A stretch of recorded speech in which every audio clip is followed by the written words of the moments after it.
When selecting your style of font, you want to match the style to the characteristics of the word.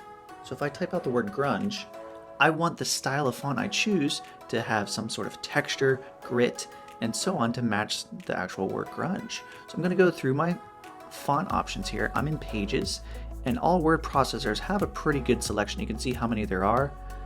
I'll just choose this one for now. And you can see it has some texture to it, but maybe it's not what you're looking for. So I'm going to show you a way to add a ton of different options to the fonts that are on your device. The website I'm about to show you is called dafont.com.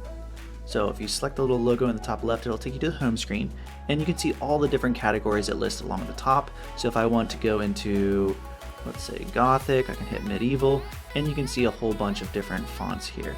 Now in the preview, you can select or type in what you actually want to see in the font. So I'm going to type out the word grunge. And now I can see what grunge looks like in each of these different fonts. You can also just search for a different font.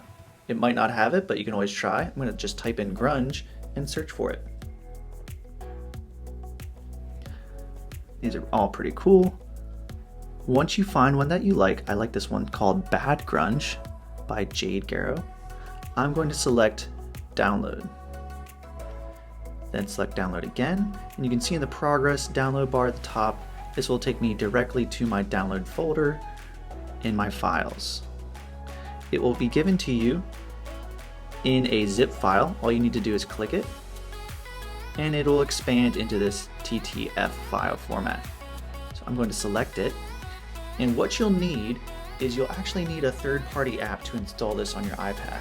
If you're on a computer, this would be a lot easier, but I'm going to need this app called iFont, and you can install it from your self-service. Now that I have this open, I can say import. I'm going to navigate to my downloads folder, and here's that Bad Grunge file. Select it, and then hit install. Select allow. And now the last step, you have to go to your settings,